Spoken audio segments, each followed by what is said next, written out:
failli couler des larmes. Parce qu'en ce moment, je sentais que j'étais plus moi-même.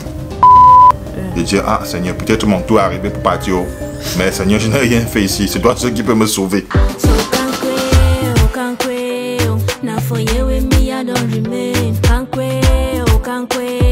C'est ici que je me suis collé. Mon amour, we die for ya.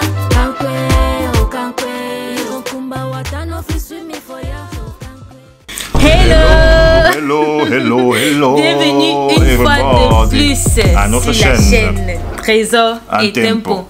Non, Trésor et Tempo. Attends. Les gars, je sais que souvent même vous vous demandez si son vrai nom c'est Tempo. Quand on aura notre princesse, on vous dira vraiment son vrai nom, n'est-ce pas chérie? Ouais, ça reste une surprise, ça reste un secret en fait. On va se perdre. Si on vous dit maintenant, ça ne sert plus un secret en fait. Oui, dans cette vidéo, mon chéri va raconter quelque chose, un aspect de sa vie. Oui, un aspect de ma vie, une partie de ma vie à Dubaï déjà. Qui est déjà intime, mais déjà que vous êtes de notre famille, on veut tout vous raconter. On partage tout avec vous. Oui, vraiment. Et avant de commencer, j'aimerais d'abord que vous likez cette vidéo, les gars. Likez vraiment. Partagez, commentez au maximum. Pour ne pas trop bavarder, passons directement au sujet. En 2016, les gars, j'arrive à Dubaï. C'était pas du tout évident parce que je connaissais personne. Je suis allé en aventure pour me chercher.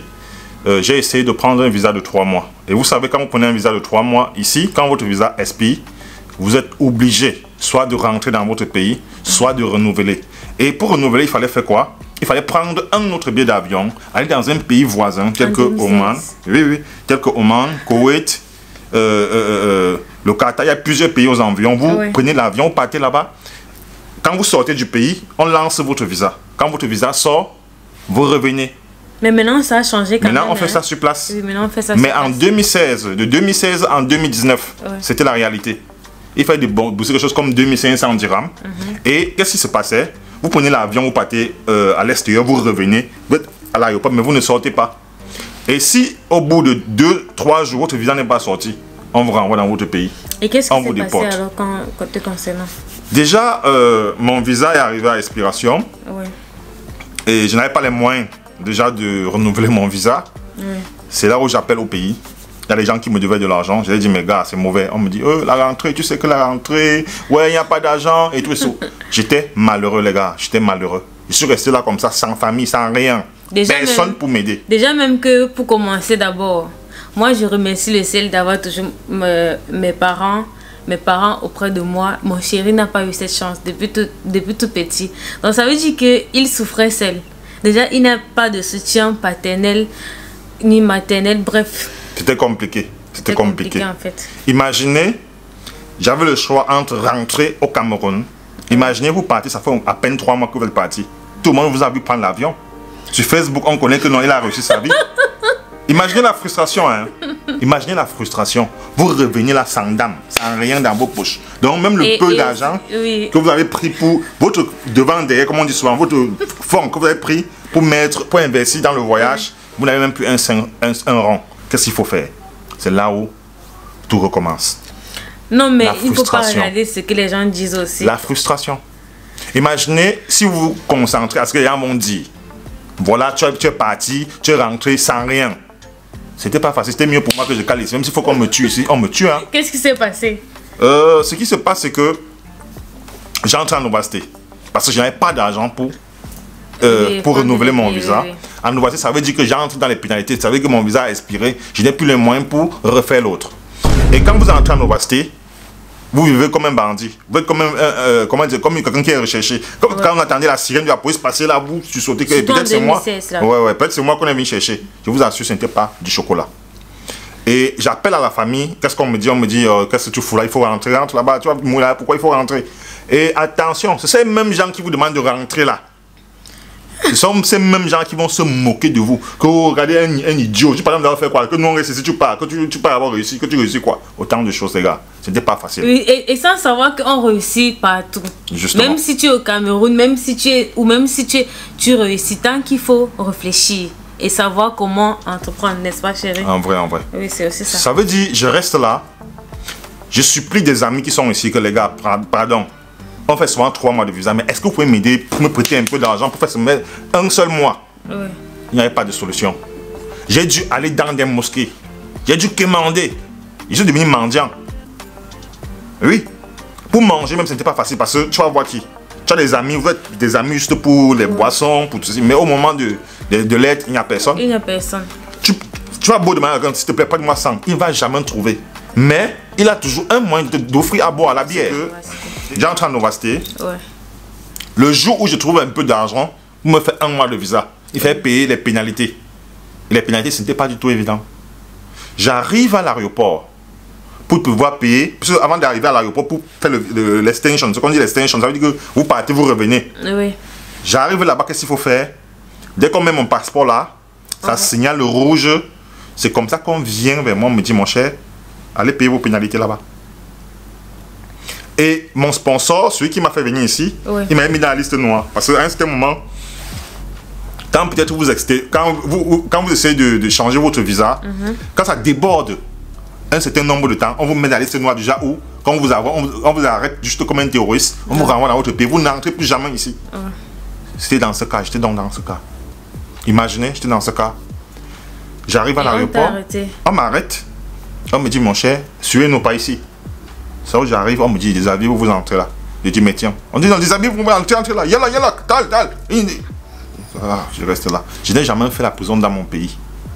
J'ai jamais commis un délit dans mon pays qui pouvait me faire aller ne serait-ce qu'en cellule. Oui. Mais imaginez, je suis loin de chez moi, dans un pays arabe. On me dit, déshabille-toi, entre là. J'entre. Au bout de quelques heures, je vois, je n'étais pas seul. Hein. C'était la prison, c'était plein à bomber. C'était pas une prison, c'était un truc pour des gens qui sont dans ma situation, des situations irrégulières. C'est ainsi que je reste là, très calme. Imaginez là-bas, on ne vous fouette pas, on ne vous menace pas. Il y a une seule chose là-bas, la climatisation. Il n'y avait pas. On met la climatisation, il fait tellement froid que tout ce qu'on va vous demander, c'est de dire la vérité sans vous en rendre compte. Rien que le froid. Mais normalement, je devrais parler dans cette situation. Rien que le froid. Imaginez le froid, vous fouette correctement et bien. Vous voyez à l'intérieur comme ça, vous ne pouvez rien faire. Et qu'est-ce que le monsieur faisait? Il y avait un seul monsieur qui était un officier. Oui. Il était officier, il est chargé des situations des sans-papiers. Lui, il avait au moins 5 bureaux pour lui seul. Imaginez, on est à l'intérieur de la salle, on est à l'intérieur de la prison. La clim est en train de nous frapper. Il est à l'extérieur, qu'est-ce qu'il fait? Il vient, il cogne la porte, il fait comme si son nombre dehors. Il vient, il cogne la porte, il dit, yalla, shut him. Il court, il parle, il cogne. Au fur et à mesure qu'il cogne, je vous assure, la chair de poule vous frappe à l'intérieur.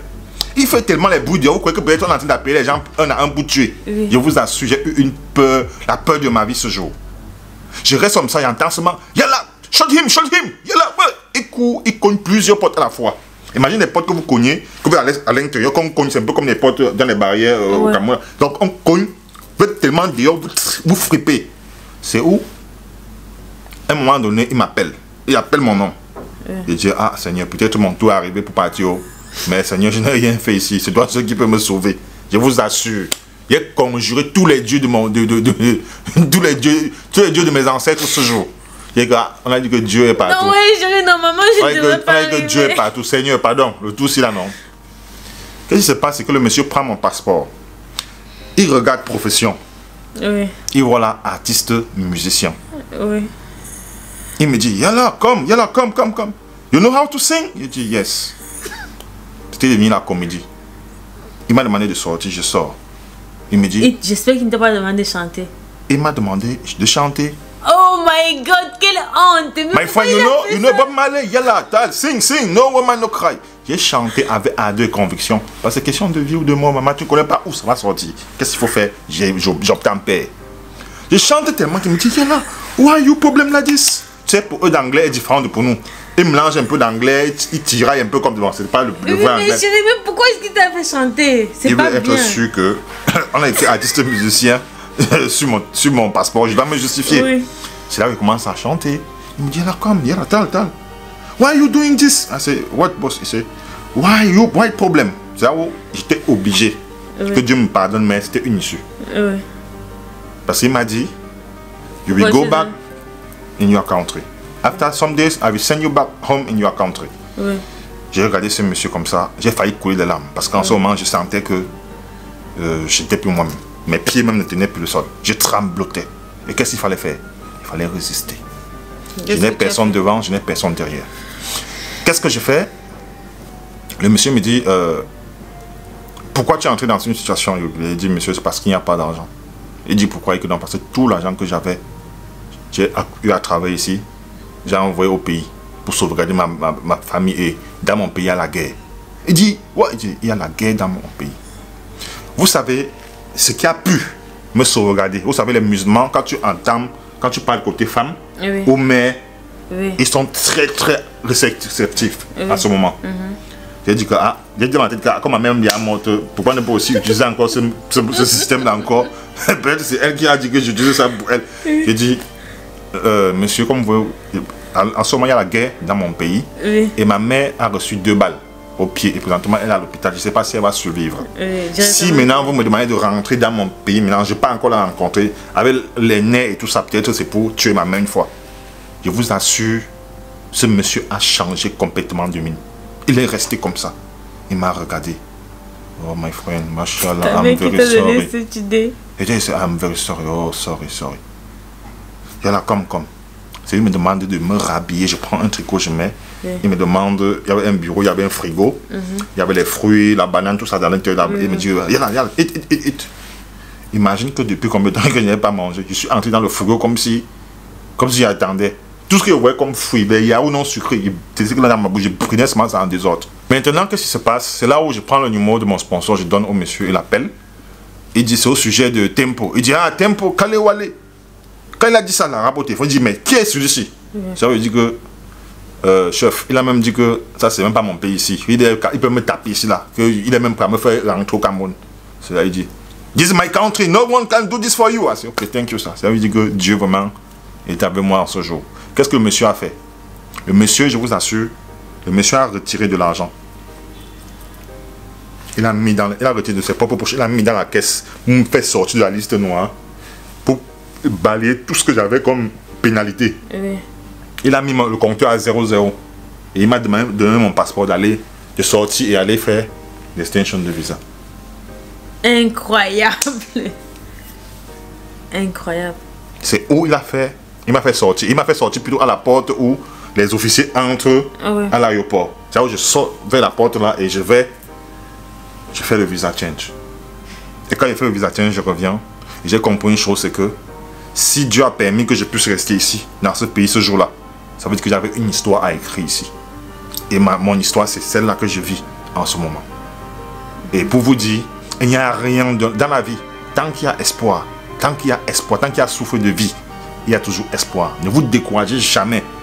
Jusqu'à la dernière goutte, jusqu'à votre dernier souffle, restez toujours positif et toujours la foi en vous et la foi en Dieu.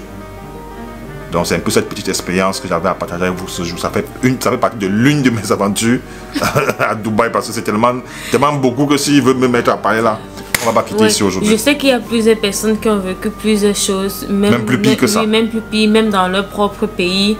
Si vous avez vécu des choses similaires, vraiment laissez un peu un commentaire, parce que j'ai aussi d'autres gens qui m'ont dit comment ils ont dormi dans la rue.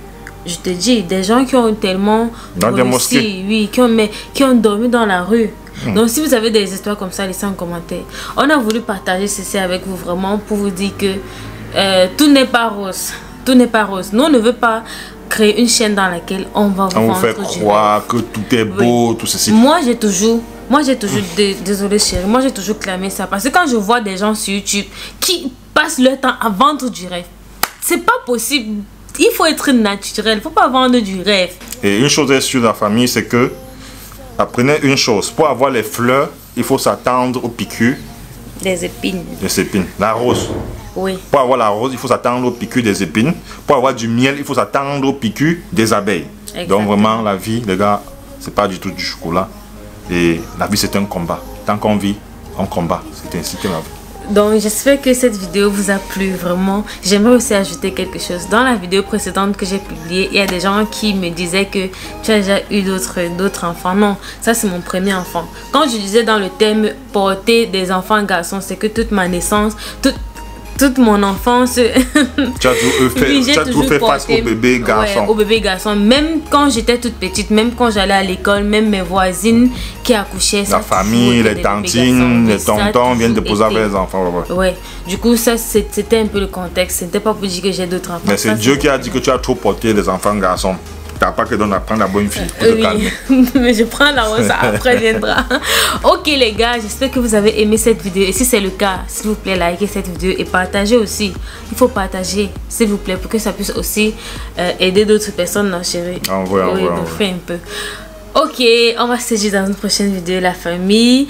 En fait, moi je sais qu'il y a des gens qui n'ont pas vu jusqu'ici. Si vous avez vu jusqu'ici, il faut laisser en commentaire l'émoticône d'une banane. Ouais. Oui, l'émoticône d'une banane. Laissez l'émoticône d'une banane en commentaire. Tu vas prendre ma banane? Ouais, l'émoticône d'une banane. Laissez l'émoticône d'une banane. Oui, pour nous faire comprendre que vous arrivez jusqu'à ce niveau. Jusqu'à ce niveau. Je sais qu'il y a des gens qui ne vont pas arriver jusqu'à ce niveau. Les gars, on vous aime, on vous adore. On espère que notre bonne humeur vous contamine comme ça. On se dit dans une prochaine vidéo. On est ensemble. Bye.